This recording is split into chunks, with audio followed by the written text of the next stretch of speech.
تعویذ گنڈے یہ منع ہے، خصوصاً جو شرکیہ ہوتے ہیں. شرکیہ تعویذ اور طلسمی منتر پڑھتے ہوئے گرہ لگائے گئے دھاگے، علاج کی غرض سے پہنی گئی چیزیں، منکے، کوڑیاں، سیپیاں، دھات کے کڑے، اور اس نیت سے یہ سب پہننا کہ اس سے علاج ہوگا، یہ منع ہے. ٹھیک ہے. رسول اللہ صلی اللہ علیہ وسلم نے فرمایا جس نے تمیمہ کا مطلب ہے شرکیہ تعویذ گلے میں لٹکایا اس نے شرک کیا. ابن مسعود کہتے ہیں میں نے رسول اللہ صلی اللہ علیہ وسلم کو فرماتے ہوئے سنا بلا شبہ جھاڑ پھونک، تعویذ اور حب کے اعمال شرک ہیں. لوگوں نے کہا اے عبد الرحمن یہ جھاڑ پھونک اور تعویذ کو تو ہم جانتے ہیں، یہ حب کے اعمال کیا ہیں؟ انہوں نے کہا یہ کوئی ایسا عمل ہے جو عورتیں کرتی ہیں اپنے خامدوں کے ہاں محبوب ہونے کے لیے. یعنی ایسا تعویذ لکھواتی ہیں کہ جس سے شوہر کی نظر میں بہت محبوب ہو جائے. عمران بن حسین نے ایک آدمی کے بازو میں پیتل کا چھلا دیکھا، پوچھا یہ کیا ہے؟ اس نے کہا کمزوری کی وجہ سے. انہوں نے کہا اگر چھلے کو پہنتے ہوئے تجھے موت آ گئی تو تجھے اسی کے سپرد کر دیا جائے گا. تعویذ لٹکانا، کئی لوگ تعویذ گلے میں لٹکاتے ہیں، یہ بازو پہ باندھتے ہیں، یہ کہیں اور لٹکا دیتے ہیں. عیسیٰ بن عبد الرحمن کہتے کہ میں عبداللہ بن اقیم ابو معبد جوہنی کے پاس ان کی عیادت کے لیے گیا تو ان کے جسم پر مرض کی سرخی تھی. میں نے عرض کیا آپ کوئی چیز تعویذ کیوں نہیں گلے میں لٹکا لیتے؟ انہوں نے فرمایا موت اس سے زیادہ قریب ہے. نبی صلی اللہ علیہ وسلم نے فرمایا جس نے کوئی چیز لٹکائی وہ اسی کے سپرد کر دیا گیا. لٹکانا پسندیدہ نہیں. مشکلات اور تکالیف سے بچنے کے لیے، دنیاوی مقاصد حاصل کرنے کے لیے امام ضامن باندھنا شرک ہے. بعض اقوام میں مسافروں کو سفر کی ابتدا میں یہ بازو پر باندھتے ہیں. کوئی سفر پہ جا رہا ہو تو کہتے ہیں امام ضامن باندھ لو، جبکہ مسلمانوں کو ایسے مواقع کے لیے مسنون دعائیں سکھائی گئی ہیں. آتی ہیں سفر کی دعائیں.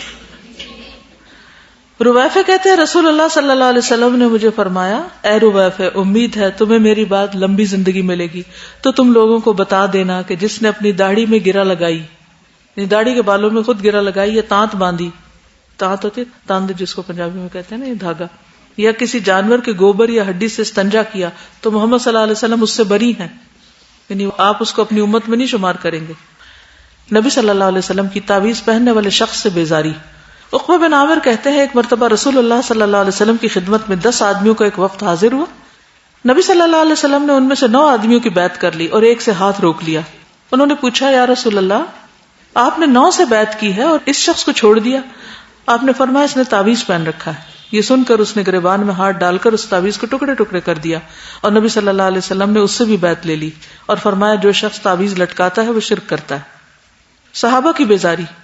قیس بن سکن کہتے ہیں عبداللہ بن مسعود نے اپنی بیوی کو دیکھا کہ اس نے سرخ دانوں خسرے کی بیماری کی وجہ سے تعویذ پہنا ہوا ہے تو انہوں نے سختی سے اسے کاٹا اور کہا عبداللہ کی آل شرک سے بیزار ہے. ہم نے نبی صلی اللہ علیہ وسلم سے یہ بات یاد کی ہے کہ بلا چھپا جھاڑ پھونک، تعویذ اور حب کے اعمال شرک ہے. ابن مسعود کی بیوی زینب فرماتی ہے ہمارے یہاں ایک بڑھیا آیا کرتی تھی، وہ سرخ دانوں کی بیماری کا دم کرتی تھی اور ہمارے پاس لمبے پایوں والی ایک چارپائی تھی. عبداللہ جب گھر میں داخل ہوتے پہلے کھانستے آواز دیتے پھر اندر آتے. ایک دن وہ تشریف لائے، جب اس بڑھیا نے ان کی آواز سنی تو چھپ گئی. وہ آ کر میرے پاس بیٹھ گئے. انہوں نے مجھے ہاتھ لگایا تو انہیں ایک دھاگا سا محسوس ہوا جو میں نے گلے میں ڈالے ہوا تھا. انہوں نے کہا یہ کیا ہے؟ میں نے کہا اس نے مجھے سرخ دانوں کی بیماری کا دم کر کے دیا. انہوں نے اسے کھینچ لیا، توڑ کے پھینک دیا. فرمایا عبداللہ کے گھر والوں کو شرک کی کوئی ضرورت نہیں. میں نے رسول اللہ صلی اللہ علیہ وسلم سے سنا آپ فرما رہے تھے دم جھاڑ، تعویذ اور حب کا عمل سب شرک ہے. تو لٹکانے والے تعویذ درست نہیں. منتر. جابر بن عبداللہ سے روایت ہے کہ رسول اللہ صلی اللہ علیہ وسلم سے نشرہ کے بارے میں دریافت کیا گیا. فرمایا یہ شیطانی عمل ہے. نشرہ کیا ہوتا ہے؟ جن جادو اتارنے کے لیے شرکی اور جاہلانہ منتر پڑھنا، یعنی جھاڑنا. شرکیہ دم سے جھاڑ بھی منع ہے، صرف پہننا نہیں بلکہ جو بھی آپ پہ کچھ پڑھے پتا ہو وہ پڑھ کیا رہا ہے. یہ یقین کرنا ضروری ہے کہ وہ صحیح آیات یا مسنون دم ہی کر رہا ہے. گھوڑے کی نال پتہ ہے وہ کیا ہوتی؟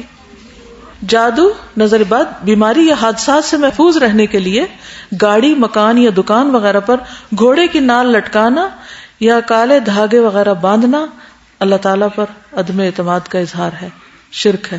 اس کی بجائے اللہ کی پناہ اور حفاظت طلب کرنے والی دعائیں پڑھنی چاہیے.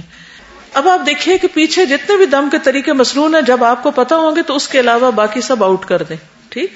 عبداللہ بن مسعود کہتے ہیں میں نے رسول اللہ صلی اللہ علیہ وسلم کو فرماتے ہوئے سنا دم جھاڑ، گنڈے، منکے، جادو کی چیزیں یا تحریریں شرک ہیں. ان کی اہلیہ نے کہا آپ یہ کیوں کر کہتے ہیں؟ اللہ کی قسم میری آنکھ درد کی وجہ سے گویا نکلی جاتی تھی، تو میں فلاں یہودی کے پاس گئی، اس نے مجھے دم کیا، جب وہ دم کرتا تھا تو میرا درد رک جاتا۔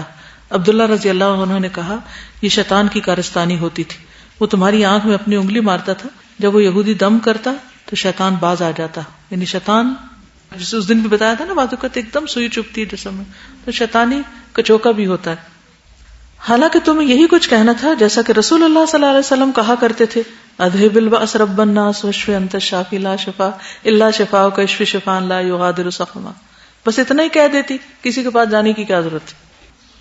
پیدائشی پتھر، مختلف پتھروں کو اپنی تاریخ پیدائش سے منسوب کر کے انہیں بیماریوں کے علاج اور اچھے شگون کے طور پر انگوٹھی میں ڈال کر جڑوا کے پہننا بھی سنت سے ثابت نہیں۔